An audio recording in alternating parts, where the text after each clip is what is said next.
بسم اللہ الرحمن الرحیم۔ آیت نمبر 96 سورہ یوسف ارشاد ربانی ہے،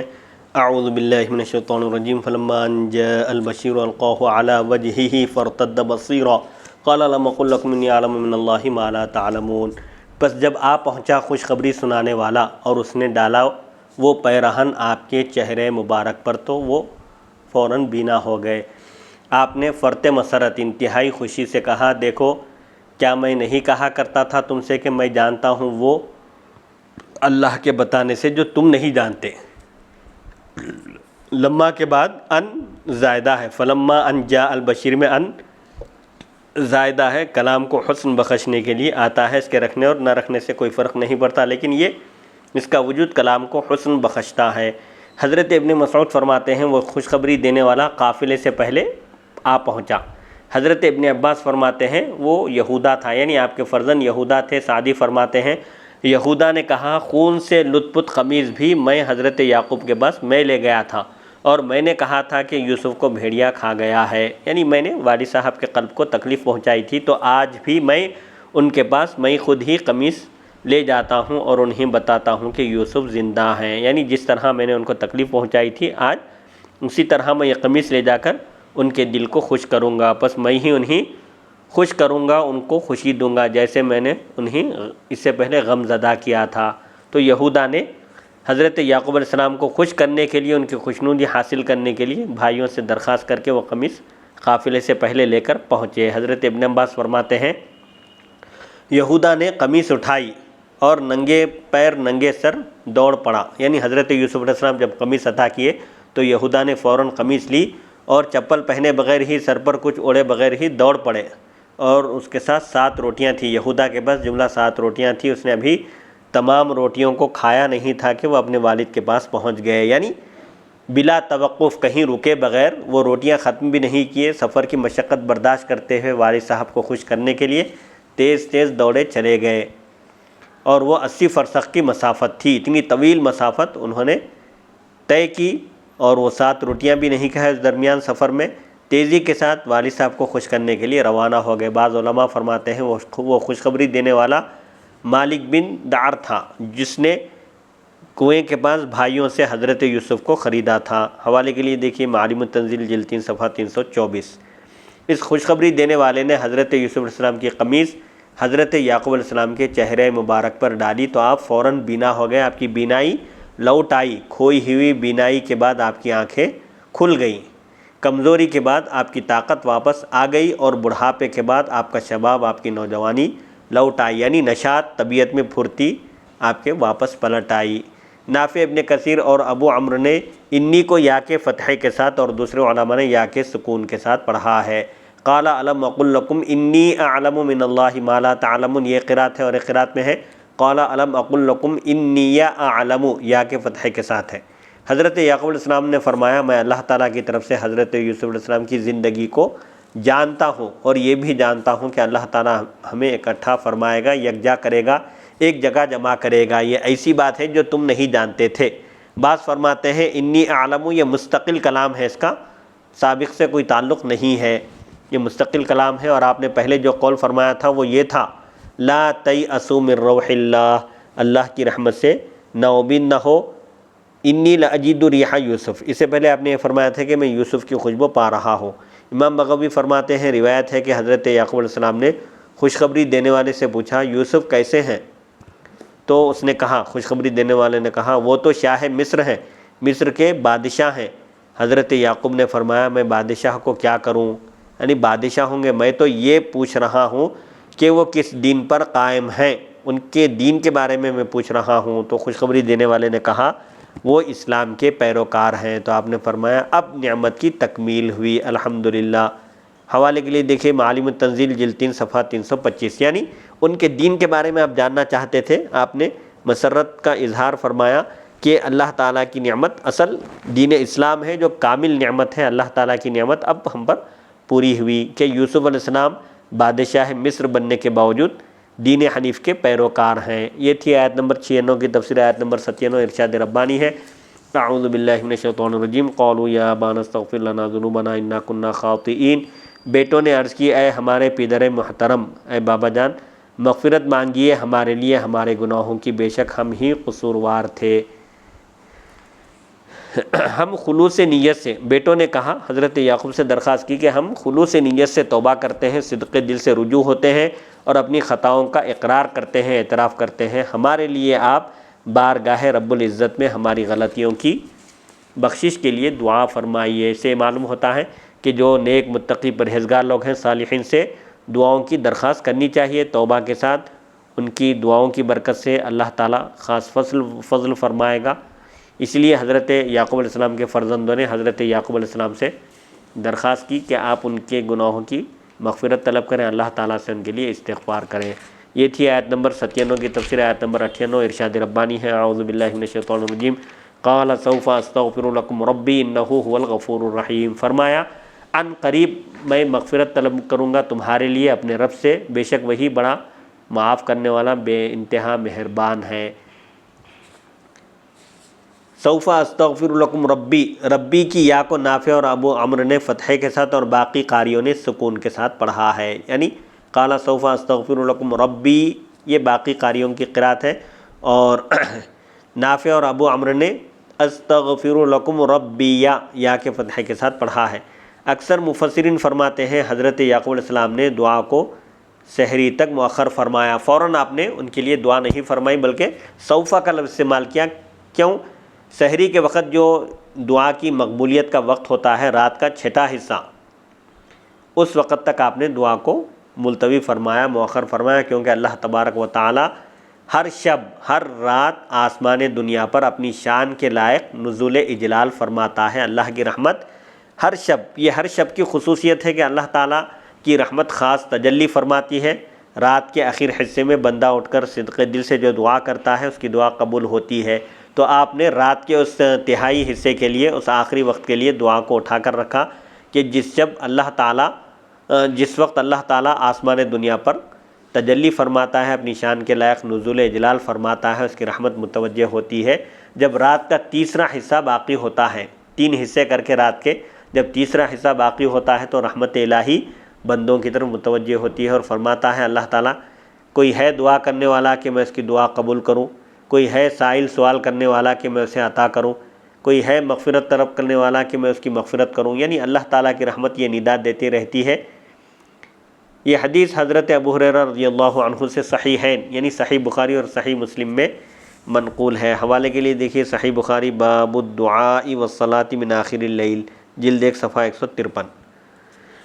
جب وقت آیا تو حضرت یعقوب علیہ السلام نے نماز تہجد ادا فرمائی، پھر جب فارغ ہوئے تو اللہ تعالیٰ کی بارگاہ میں آپ نے ہاتھ اٹھائے اور عرض کی، اے اللہ، حضرت یوسف علیہ السلام پر جو میں نے جزا و فضا کی، جو میں ان کی یاد میں رویا، فراق میں ان کے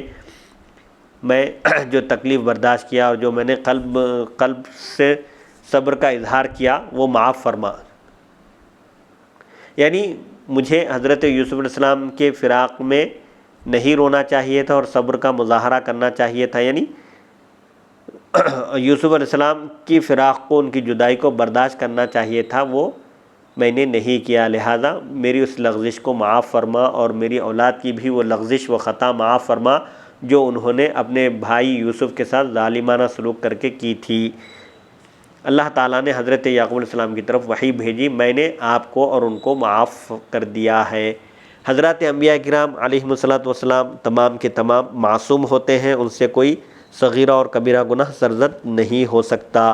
لغزش، خطا، وہ ان کے مقام و مرتبے کے اعتبار سے وہ لغزش اور خطا ہوتی ہے جس پر اللہ تعالیٰ ان کو برقرار نہیں رکھتا، بلکہ ان سے اگر کوئی معمولی اگر لغزش بھی ہوتی ہے تو اللہ تعالیٰ ان کو فوراً متنبہ آگاہ کر کے ان کے درجات بلند فرماتا ہے۔ تو حضرت یعقوب علیہ السلام بھی، انبیاء کرام علیہم السلام بھی ہمیشہ اللہ کی طرف رجوع رہتے تھے، جیسے حضور صلی اللہ علیہ وآلہ وسلم نے فرمایا کہ میں دن میں 100 مرتبہ استغفار کرتا ہوں، یعنی استغفار سے مراد، انبیاء کے استغفار سے مراد ان کے درجات کی بلندی ہے، ان کے مقامات جو بلند ہوتے رہتے ہیں اللہ تعالیٰ کی بارگاہ میں، وہ مراد ہے۔ تو اس میں امت کے لیے تعلیم ہے کہ انبیاء کرام علیہم السلام جو صغائر اور کبائر سے معصوم اور محفوظ ہونے کے باوجود اللہ کی طرف رجوع رہتے ہیں اور اپنی خطا اور لغزش جو ان کے مقام و مرتبے کے حساب سے جو گناہ شمار نہیں ہوتا، جو لغزش یا خطا بھی شمار نہیں ہوتی، اس کو بھی وہ لوگ معمولی نہیں سمجھتے تھے بلکہ اللہ کی طرف ہمیشہ رجوع رہتے تھے۔ تو حضرت یعقوب علیہ السلام نے بھی اپنے لیے استغفار کیا، اللہ تعالیٰ کی بارگاہ میں معروضہ کیا کہ یوسف کے فراق میں آپ روتے رہے، لہذا اللہ تعالیٰ سے آپ نے استغفار کیا تو اللہ تعالیٰ نے آپ کو فوراً خوشخبری سنا دی کہ اللہ نے آپ کو بھی اور آپ کی اولاد کو بھی معاف کر دیا۔ حضرت اکرمہ حضرت ابن عباس سے روایت کرتے ہیں سوف استغفر لکم، کیوں کہا فوراً آپ نے ان کے حق میں دعا کیوں نہیں کی، ان کے لیے استغفار کیوں نہیں کیا؟ سوفہ کا لفظ کیوں کہا؟ یعنی جمعہ کے دن میں تمہارے لیے استغفار کروں گا۔ آپ نے ان کی مغفرت کی دعا کے لیے جمعہ کا انتخاب فرمایا کہ جمعہ کا دن آئے گا تو میں اس شب تمہارے لیے یا جمعہ کے دن تمہارے لیے اللہ کی بارگاہ میں استغفار کروں گا۔ وہب فرماتے ہیں آپ 20 سال سے زیادہ ہر جمعہ کی رات ان کی مغفرت کی دعا کرتے رہے۔ حضرت یعقوب علیہ السلام ہر سال 20 سال سے زیادہ ہر جمعہ کی شب، ہر جمعہ کی رات اپنی اولاد کی مغفرت کے لیے دعا کرتے رہے۔ یوسف علیہ السلام کے حق میں ان سے جو قصور ہوا تھا، یوسف علیہ السلام پر جو زیادتی ہوئی تھی ان کی طرف سے، اس کی آپ معافی مانگتے رہے اللہ تعالیٰ سے تقریباً 20 سال سے زیادہ۔ طاؤس فرماتے ہیں آپ نے جمعہ کی رات سحری کے وقت تک مؤخر کیا دعا کو تو عاشورے کی رات کی موافقت ہو گئی، یعنی جس وقت حضرت یوسف علیہ السلام کے بھائیوں کی توبہ قبول ہوئی ان کے لیے حضرت یعقوب علیہ السلام نے بارگاہ خداوندی میں ہاتھ اٹھا کر دعا فرمائی، استغفار کیا، ان کے لیے مغفرت کی دعا مانگی تو وہ شب عاشورہ تھی، یعنی 10 محرم کی شب تھی۔ شعبی فرماتے ہیں سوف استغفر لکم ربی کا معنی یہ ہے کہ میں پہلے حضرت یوسف علیہ السلام سے تمہاری معافی طلب کروں گا، پھر اپنے رب سے تمہاری معافی کی خواست کاری کروں گا، یعنی اللہ تعالیٰ سے درخواست کروں گا۔ حوالے کے لیے دیکھیے معالم التنزیل جلد 3 صفحہ 325۔ کیونکہ اللہ تعالیٰ کی معافی کے لیے مظلوم کا معاف کرنا شرط ہے۔ اگر حقوق العباد میں کوئی کوتاہی ہو، غلطی ہو، اگر بندے کی حق تلفی ہو تو جب تک بندہ معاف نہ کرے اس وقت تک اللہ تعالیٰ بھی معاف نہیں فرماتا۔ اس لیے آپ نے اپنے فرزندوں سے کہا کہ تم سے غلطی ہوئی ہے، یوسف کے حق میں تم نے یوسف پر زیادتی کی ہے، پہلے یوسف معاف کر دیں، یوسف کا معاف کرنا شرط ہے کیونکہ وہ مظلوم ہے، تو مظلوم کا معاف کرنا شرط ہے، اس کے بعد پھر اللہ تم کو معاف فرمائے گا۔ بعض علماء فرماتے ہیں آپ نے اس وقت تک دعا کو مؤخر فرمایا، لیٹ کیا، یہاں تک کہ آپ نے ان کے صدق توبہ کی کیفیت پہچان لی، یعنی سچے دل سے لوگ تائب ہو رہے ہیں یا ایسے ہی کہہ رہے ہیں، یہ اس بات کا جب آپ کو پتہ چل گیا کہ یہ لوگ خلوص نیت کے ساتھ صدق دل سے اللہ کی بارگاہ میں رجوع ہو گئے ہیں اور ان کی توبہ سچی ہے، تب آپ نے ان کے حق میں دعا فرمائی۔ امام بغوی فرماتے ہیں روایت ہے کہ حضرت یوسف علیہ السلام نے خوشخبری دینے والے کے ساتھ حضرت یعقوب علیہ السلام کی طرف 2 سواریاں اور کثیر سامان بھیجا تاکہ وہ حضرت یعقوب علیہ السلام اور آپ کی ازواج اور آپ کی اولاد کو لے آئیں۔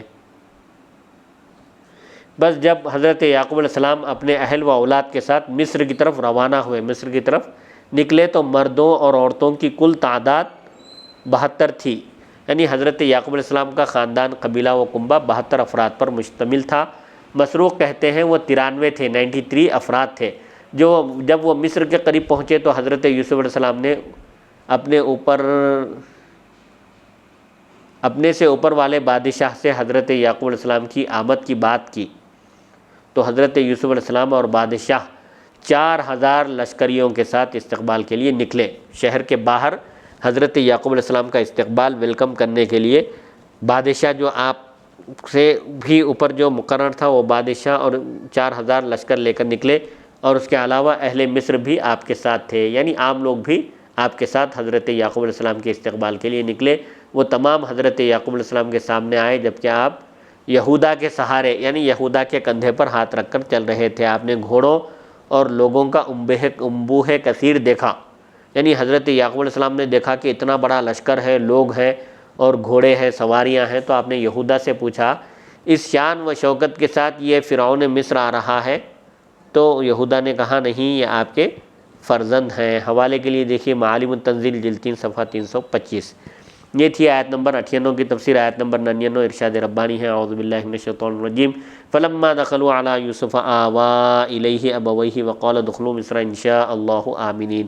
پھر جب وہ سب یوسف علیہ السلام کے روبرو ہوئے، آپ کے پاس داخل ہوئے، تو آپ نے جگہ دی اپنے پاس اپنے والدین کو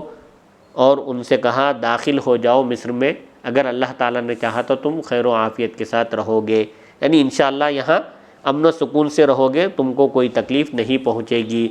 جب یعقوب علیہ السلام اور آپ کے اہل و عیال داخل ہوئے، یوسف علیہ السلام کے پاس آئے، میں کہتا ہوں، حضرت علامہ قاضی ثناء اللہ پانی پتی کہتے ہیں، میں کہتا ہوں شاید یوسف علیہ السلام مصر سے یعقوب علیہ السلام کے استقبال کے لیے نکلے تھے، کسی محل میں قیام پذیر ہو گئے تھے جو مصر سے باہر بنا ہوا تھا، استقبال کے لیے نکلے تھے، ابھی ان کے پہنچنے میں کچھ دیر تھی تو آپ کسی محل میں پڑاؤ ڈالے تھے، قیام کیے تھے جو مصر کے باہر بنا ہوا تھا، اور وہاں آپ کے پاس یعقوب علیہ السلام میں اہل و عیال اس محل میں، اصل مصر میں داخل ہونے سے پہلے اس محل میں داخل ہوئے تھے۔ امام بغوی فرماتے ہیں جب باپ بیٹے ایک دوسرے کے قریب ہوئے تو یوسف علیہ السلام نے پہلے سلام کرنا چاہا، سلام پیش کرنا چاہا تو جبریل علیہ السلام نے کہا پہلے یعقوب علیہ السلام سلام فرمائیں گے۔ حوالے کے لیے دیکھیے معالم التنزیل جلد 3 صفحہ 325۔ میں کہتا ہوں، حضرت علامہ قاضی ثناء اللہ پانی پتی فرماتے ہیں، میں کہتا ہوں شاید اس کی وجہ وہ اللہ تعالیٰ کی محبوبیت کا مرتبہ ہو جو یوسف علیہ السلام میں ظاہر ہوا تھا، یعنی حضرت یوسف علیہ السلام اللہ تعالیٰ کے نہایت محبوب اور مقرب بندے تھے، اس لیے حضرت یعقوب علیہ السلام کو حکم ہوا کہ آپ یوسف علیہ السلام کو سلام کریں، تو حضرت یعقوب علیہ السلام نے فرمایا السلام علیکہ یا مذہب الاحزان، اے غموں کو دور کرنے والے تم پر سلامتی ہو، یعنی یوسف علیہ السلام سے ملاقات ہوئی تو آپ کے سارے غم دور ہو گئے۔ اور یہ بھی ممکن ہے یعقوب علیہ السلام سلام کیوں فرمائے، اس لیے کہ آنے والا سلام کرنا اسلام میں یہ احکام ہے کہ اگر کوئی کسی کے پاس جائے تو میزبان سلام نہ کرے بلکہ مہمان اس کے پاس پہنچتے ہی سلام کرے، اس لیے ہو سکتا ہے کہ حضرت یعقوب علیہ السلام نے حضرت یوسف علیہ السلام کو سلام کیا اور اس سے کہا کہ تم پر سلامتی ہو، تم کون ہو؟ غموں کو دور کرنے والے، چونکہ یوسف علیہ السلام سے آپ کی ملاقات ہوئی تو آپ کے سارے رنج و غم دور ہو گئے۔ اکثر مفسرین فرماتے ہیں وَرَفَعَ أَبَوَيْهِ، آوا الیہ ابویہ سے کیا مراد ہے؟ حضرت یعقوب اور حضرت یوسف کی خالہ ہیں، اپنے والدین کو انہوں نے پناہ دی، اپنے قریب بٹھایا، اس سے مراد حضرت یعقوب علیہ السلام اور حضرت یوسف کی خالہ ہے۔ خالہ کو ماں کے قائم مقام رکھا گیا، خالہ کو ماں کہا گیا جس طرح چچا کو باپ کے قائم مقام رکھتے ہیں، جیسے کہا جاتا ہے کہ چچا کا مرتبہ باپ کے برابر ہے اور خالہ کا مرتبہ ماں کے برابر ہے، تو آپ یہاں خالہ کو آپ نے ماں کا مقام عطا کیا جس طرح چچا کو باپ کا مقام دیا جاتا ہے۔ اللہ تعالیٰ کے اس ارشاد قالوا نعبد الہک و الہ آبائک ابراہیم و اسماعیل و اسحاق میں ہے، جیسے یعنی حضرت اسماعیل علیہ السلام حضرت یعقوب کے چچا ہیں، لیکن یہاں ان کو بھی آبا و اجداد میں والد کے درجے میں رکھا گیا، یا اس لیے کہ یعقوب علیہ السلام نے حضرت یوسف علیہ السلام کی والدہ کے وفات کے بعد ان سے شادی کر لی تھی، حضرت یوسف علیہ السلام کی خالہ کے ساتھ، اور تربیت کرنے والی کو ماں کہا گیا ہے۔ حضرت یوسف علیہ السلام کی والدہ حضرت بنیامین کی پیدائش کے بعد وفات پا گئیں۔ حضرت حسن فرماتے ہیں ابویہ سے مراد، کیونکہ اب ان کی والدہ نہیں تھی حضرت یوسف کی، جو ابویہ سے مراد آپ کے ماں باپ ہی ہیں اور وہ اس وقت زندہ تھیں، یعنی آپ کی والدہ حیات تھی، یعنی تفاسیر میں ہے کہ اللہ تعالیٰ نے آپ کی والدہ کو زندہ فرما دیا تھا یہاں تک کہ وہ یعقوب علیہ السلام کے ساتھ مصر آئی تھیں، یہ بھی ایک قول ہے۔ حوالے کے لیے دیکھیے معالم التنزیل جلد 3 صفحہ 326۔ بغوی فرماتے ہیں روایت ہے کہ یوسف اور یعقوب علیہ السلام اتر کر ایک دوسرے سے گلے ملے تھے، سوری فرماتے ہیں وہ گلے مل کر روئے تھے۔ یوسف علیہ السلام نے کہا ابا حضور آپ مجھ پر اتنا روئے کہ آنکھیں ضائع کر دیں، یعنی آپ نے میری جدائی میں اتنے آنسو بہائے کہ آپ کی بینائی زائل ہو گئی، آپ کی بینائی جاتی رہی، کہ آپ کو معلوم نہیں تھا کہ قیامت کے روز ہم کو جمع ہونا ہے، یعنی آپ میرے فراق میں اتنا کیوں روئے؟ حالانکہ اگر دنیا میں ایک دوسرے سے جدا ہوئے ہیں تو کیا بات، کوئی مسئلہ نہیں، آخرت میں تو اللہ تعالیٰ ہم سب کو یکجا کرے گا، ایک جگہ جمع کرے گا، آپ کو تو یہ معلوم ہے۔ تو یعقوب علیہ السلام نے فرمایا ہاں مجھے علم تھا اے جان پدر، اے والد کی جان، لیکن مجھے یہ خوف تھا، یہ ڈر تھا کہ کہیں تمہارا دین تم سے چھن نہ جائے، مصر جا کر کہیں خدا نخواستہ تمہارا دین نہ چھین لیا جائے، اور یہی چیز میرے اور تمہارے درمیان حائل نہ ہو جائے، دین اگر خدا نخواستہ الگ ہو جائے تو یہ چیز حائل ہو جاتی ہے، اس لیے آپ کو فکر ہوئی۔ حوالے کے لیے دیکھیے معالم التنزیل جلد 3 صفحہ 325 تا 26۔ مصر سے باہر ملاقات کرنے کے بعد یوسف علیہ السلام نے فرمایا کسی بادشاہ کی اجازت کے بغیر وہ اس سے پہلے مصر میں داخل نہیں ہوئے تھے۔ آپ نے فرمایا اب اجازت نامے کی ضرورت نہیں ہے، یا یہ معنی ہے کہ تم قحط اور مصائب سے امن میں رہو گے۔ وقال ادخلوا مصر ان شاء اللہ آمنین۔ آمنین کی تفسیر بیان کرتے ہیں، فرماتے ہیں کہ آپ لوگ مصر میں داخل ہو جائیے، اگر اللہ نے چاہا تو آپ یہاں امن و سکون کے ساتھ رہیں گے، یعنی قحط اور مصائب سے امن و سلامتی میں رہو گے۔ مشیت دخول کے متعلق ہے جو مکیف بالامن ہے، یعنی انشاء اللہ، اللہ نے اگر چاہا تو داخل ہو، یہ مطلب نہیں ہے اللہ نے اگر چاہا تو آپ لوگوں کو کوئی تکلیف نہیں پہنچے گی۔ جیسے اللہ تعالیٰ کا ارشاد ہے لَتَدْخُلُنَّ الْمَسْجِدَ الْحَرَامَ إِنْ شَاءَ اللَّهُ آمِنِينَ، کہ اللہ تعالیٰ نے فرمایا تھا لَقَدْ صَدَقَ اللَّهُ رَسُولَهُ الرُّؤْيَا بِالْحَقِّ۔ صلح حدیبیہ کے موقع پر عمرہ کرنے سے روک دیا گیا تھا، تو اس کے بعد والے سال صحابہ عمرے کی نیت سے تشریف لے گئے تھے حضور پاک علیہ الصلوۃ والسلام کے ساتھ، تو ان کے جانے سے پہلے حضور پاک علیہ الصلوۃ والسلام نے خواب میں دیکھا تھا کہ اب حرم شریف میں داخل ہو رہے ہیں۔ اسی خواب کا ذکر کرتے ہوئے سورہ فتح میں اللہ تعالیٰ ارشاد فرماتا ہے، البتہ اللہ تعالیٰ نے سچ کر دکھایا اپنے رسول کو وہ خواب، لَقَدْ صَدَقَ اللَّهُ رَسُولَهُ الرُّؤْيَا بِالْحَقِّ۔ کیا تھا وہ خواب؟ لَتَدْخُلُنَّ الْمَسْجِدَ الْحَرَامَ، تم ضرور بضرور مسجد حرام میں داخل ہوگے، انشاء اللہ آمنین، اگر اللہ نے چاہا تو داخل ہوگے۔ ایسا انشاء اللہ کا تعلق لَتَدْخُلُنَّ سے نہیں ہے بلکہ آمنین سے ہے، اگر اللہ نے چاہا تو انشاءاللہ تم امن و سلامتی کے ساتھ بغیر کسی تکلیف کے حرم شریف میں مسجد حرام میں داخل ہوگے۔ اور بعض فرماتے ہیں یہاں ان بمعنی از ہے، ان حرف شک کے معنی میں نہیں ہے بلکہ از کے معنی میں ہے، چونکہ اللہ نے چاہا تمہارا داخلہ مصر میں، اس لیے تم مصر میں داخل ہو جاؤ اور امن و سلامتی کے ساتھ رہو۔ بعض علماء فرماتے ہیں آیت میں تقدیم و تاخیر ہے، آگے پیچھے ہے کلام، اور استثناء استغفار کی طرف راجع ہے۔ انشاء اللہ یہ استغفار کی طرف راجع ہے جو حضرت یعقوب علیہ السلام نے اپنے بیٹوں سے کہا تھا، یعنی تقدیر کلام اس طرح ہے سوف استغفر لکم ربی انشاء اللہ۔ انشاء اللہ کا تعلق یا ادخلوا مصر سے نہیں ہے بلکہ استغفر لکم ربی، میں تمہارے لیے اپنے رب سے استغفار کروں گا، تمہارے گناہوں کی معافی طلب کروں گا اگر اللہ نے چاہا تو یہ انشاء اللہ کا تعلق اس سے ہے، سوف استغفر لکم ربی سے۔ یہ تھی آیت نمبر 99 کی تفسیر۔ آیت نمبر 100 ارشاد ربانی ہے، اعوذ باللہ من الشیطان الرجیم،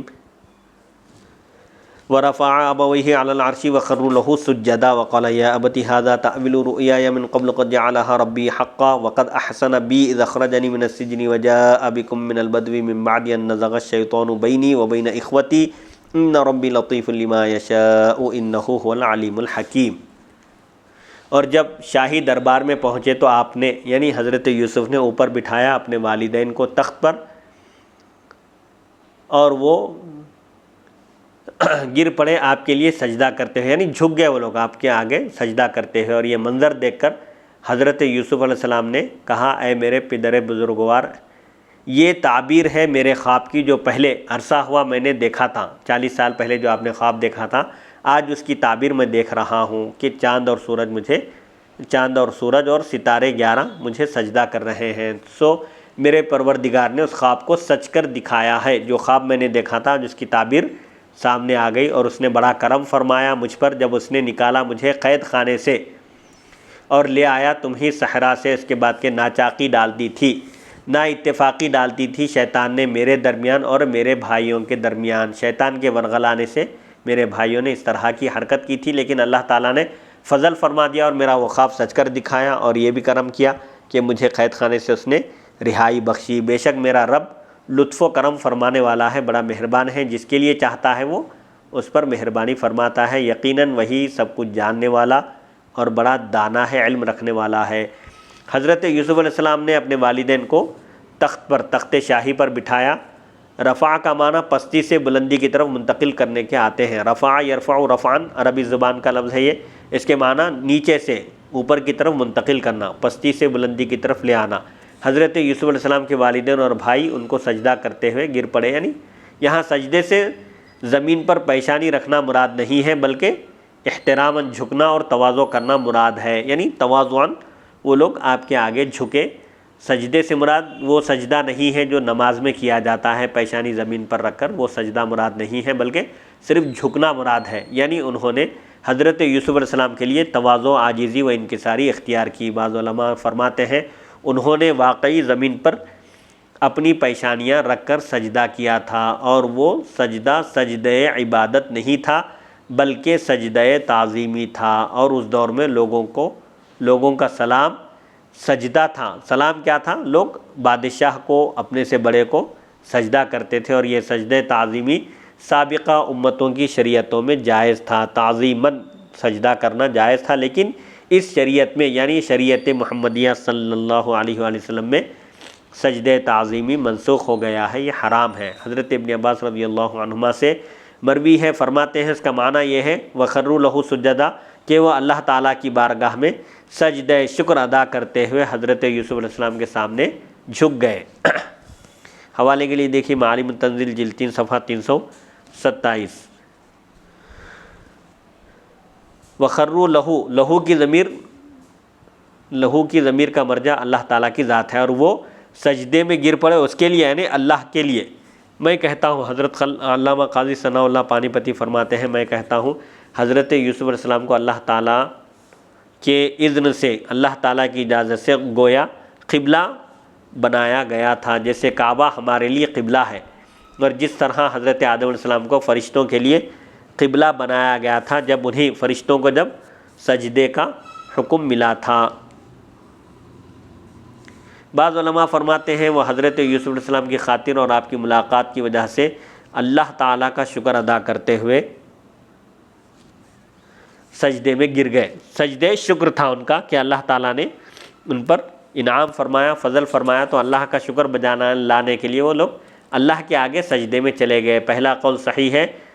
یعنی حضرت یوسف علیہ السلام کی تعظیم میں وہ تواضع اور عاجزی اختیار کے ان کے آگے جھکے۔ تخت پر بٹھانا سجدے میں گرنے سے مؤخر تھا، یعنی پہلے احترام بجا لائے وہ لوگ، سجدہ کیے، سجدے سے مراد صرف جھکنا مراد ہے، تواضع اور عاجزی اختیار کرتے ہوئے ان کے آگے جھکے، جیسا کہ اس زمانے کا جو طریقہ تھا۔ اس کے بعد آپ نے اپنے والدین کو تخت شاہی پر بٹھایا، اگرچہ آپ نے اپنے والدین کی تعظیم کے اہتمام کی خاطر لفظاً مقدم کیا ہے، وَرَفَعَ أَبَوَيْهِ، پہلے تخت پر بٹھانے کا ذکر ہے، اس کے بعد میں سجدے کا ذکر ہے۔ اس وقت حضرت یوسف علیہ السلام نے فرمایا، اے میرے پدر بزرگوار، یہ تعبیر ہے میرے اس خواب کی جو میں نے بچپن میں جو خواب دیکھا تھا کہ میں نے 11 ستارے، سورج، چاند کو دیکھا کہ وہ مجھے سجدہ کر رہے ہیں، میرے آگے جھکے ہوئے ہیں، اسے میرے رب نے سچ کر دکھایا ہے۔ جو خواب میں نے بچپن میں دیکھا تھا آج اس کی تعبیر سامنے آ گئی، اللہ تعالیٰ نے اس خواب کو سچ کر دکھایا۔ وقد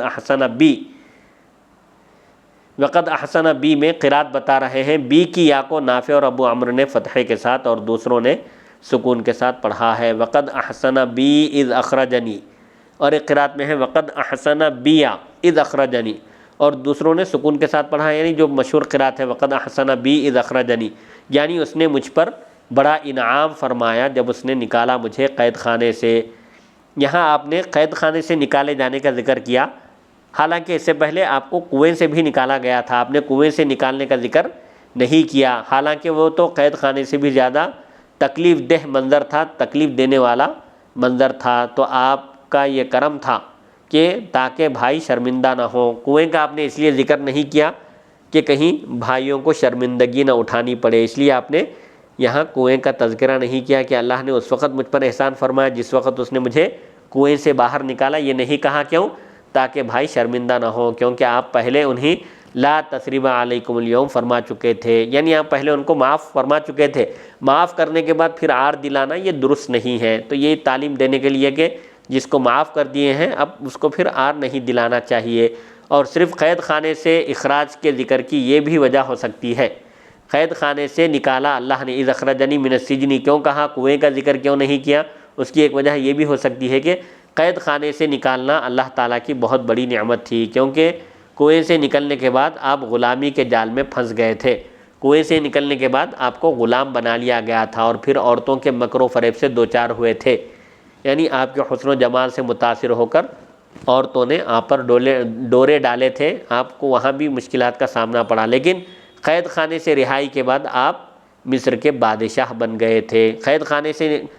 کنویں سے نکلنے کے بعد آپ پر مصیبتیں آئیں، لیکن قید خانے سے باہر نکلنے کے بعد آپ پر سرفرازیاں ہوئیں، اس لیے آپ نے قید خانے سے نکالے جانے کا ذکر فرمایا۔ من البدوی من بعد ان نزغ الشیطان اذ اخرجنی من السجن وجاء بکم من البدوی،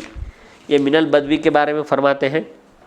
بدو اس کھلی اور وسیع زمین کو کہتے ہیں جہاں جانوروں کے مالک اپنے جانور بٹھاتے ہیں، کھلا میدان، کھلی وسیع زمین جہاں پر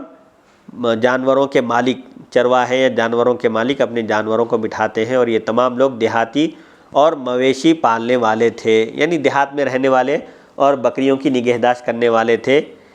من بعد ان نزغ الشیطان بینی و بین اخوتی، اخوتی کی قرات بتاتے ہیں، کہتے ہیں کہ اخوتی کی یا کو ورش نے فتحے کے ساتھ اور باقی قاریوں نے سکون کے ساتھ پڑھا ہے۔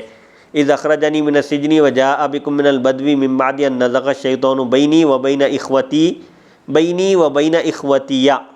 یعنی ہمارے درمیان اس نے، شیطان نے حسد کے ذریعے ناچاقی ڈال دی تھی، یہ شیطان کی کارآسانی تھی جو اس نے بھائیوں کو ورغلایا اور انہوں نے یہ حرکت کی، اور یہ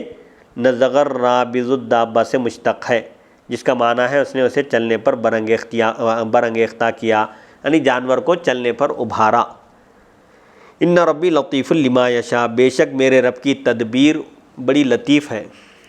کیونکہ کوئی مشکل نہیں مگر اس میں وہ اپنی مشیت کو نافذ فرماتا ہے اور آسانی پیدا فرماتا ہے۔ اللہ کے لیے کوئی چیز مشکل ہے ہی نہیں، ہر مشکل کو وہ آسان کر دیتا ہے اور ایسی تدبیر اختیار کرتا ہے کہ وہ گتھی سلجھ جاتی ہے اور وہ مشکل حل ہو جاتی ہے۔ امام بغوی فرماتے ہیں اس کا مطلب، اس کا معنی ہے ذو لطف، یعنی ان ربی لطیف، میرا رب بڑا باریک تدبیر والا ہے، بڑا مہربان ہے۔ حوالے کے لیے دیکھیے معالم التنزیل جلد 3 صفحہ 328، یعنی لطف و کرم فرمانے والا ہے۔ لطیف وہ ہوتا ہے جو دوسروں تک بڑی نرمی سے اپنے احسانات پہنچاتا ہے، اس ذات کو لطیف کہتے ہیں جو دوسروں تک اپنے احسانات پہنچائے بڑے ہی نرمی کے ساتھ اور بغیر کسی اس کو تکلیف پہنچائے کے، اور وہ مصالح کی وجوہ اور تدبیر کو جانتا ہے، یعنی اللہ تعالیٰ کی ذات ایسی ہے کہ کیا کرنا چاہیے، کیا تدبیر کرنی چاہیے اور کس طرح بندے کو بھنور سے باہر نکالنا چاہیے، یہ وہ اچھی طرح جانتا ہے، اور وہ ہر کام ایسے وقت میں اور ایسے طریقے پر کرتا ہے جس کا اس کی حکمت تقاضا کرتی ہے۔ وہ حکیم ہے اور اس کا کوئی فعل حکمت سے خالی نہیں ہوتا، نہایت تدبیر کے ساتھ، نہایت عمدہ طریقے سے وہ کاموں کو انجام دیتا ہے۔ امام بیضاوی فرماتے ہیں، روایت ہے کہ حضرت یوسف علیہ السلام نے اپنے والد محترم کو اپنے خزانوں کی سیر کرائی، گشت کرایا۔ جب آپ کاغذ کے خزانے میں داخل ہوئے تو فرمایا، اے بیٹے، تمہارے پاس اتنے کاغذ کے خزانے ہیں تو تمہیں کس چیز نے غافل رکھا کہ تم نے مجھے 8 مراحل پر خط نہ لکھا؟ کاغذ کی اتنی فراوانی ہے، 8 مراحل کے فاصلے پر رہ کر تم نے کبھی مجھے خط نہیں لکھا۔ تو حضرت یوسف علیہ السلام نے عرض کیا، مجھے جبریل نے خط نہ لکھنے کا حکم دیا تھا، یعنی مجھے جبریل نے خط لکھنے سے منع کیا تھا۔ فرمایا، تم نے ان سے اس کی وجہ نہ پوچھی تھی؟ یعنی خط لکھنے سے روک دیا گیا، اس کی وجہ کیوں نہیں پوچھی تھی؟ تو حضرت یوسف علیہ السلام نے کہا، آپ مجھ سے زیادہ ان کے قریب ہیں، تو آپ نے جبریل سے وجہ پوچھی تو جبریل نے کہا، اللہ تعالیٰ نے مجھے اس کا حکم دیا تھا، میں نے خط لکھنے سے اپنی طرف سے منع نہیں کیا، اللہ کا حکم تھا، اس لیے میں نے انہیں خط لکھنے سے منع کیا تھا، کیونکہ آپ نے خود کہا تھا کہ مجھے خوف ہے کہ اسے بھیڑیا کھا جائے گا، یعنی یعقوب علیہ السلام نے خود خوف کا اظہار فرمایا تھا کہ کہیں ایسا نہ ہو کہ انہیں بھیڑیا کھا جائے۔ اللہ تعالیٰ نے فرمایا، تم نے میرا خوف کیوں نہیں کیا، یعنی بھیڑیے کا اندیشہ کیے، خدشہ کیے، میرے اوپر اعتماد کیوں نہیں کیا۔ حوالے کے لیے دیکھیے تفسیر بیضاوی مائع حاشیہ شیخ زادہ جلد 5 صفحہ 81۔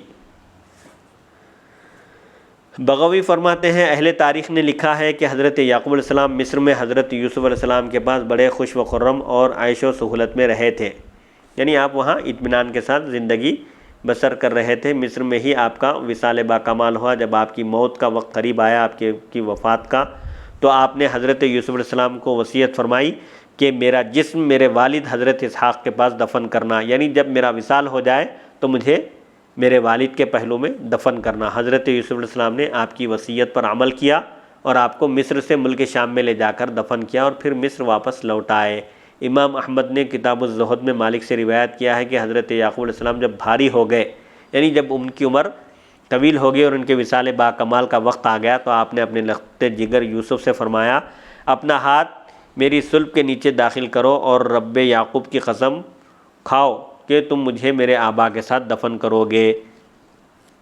میں عمل میں ان کا شریک رہا تو مجھے قبور میں ان کا شریک کرو، یعنی میں ان کے نقش قدم پر چلا، زندگی تمام دعوت و تبلیغ کا فریضہ انجام دیا، تو میں یہ چاہتا ہوں کہ وصال کے بعد بھی میں ان کے پہلو میں ان کی جوار رحمت میں مجھے جگہ ملے۔ پھر جب یعقوب علیہ السلام کا وصال ہو گیا تو حضرت یوسف علیہ السلام نے ایسا ہی کیا، یعنی ان کی وصیت پر عمل کیا۔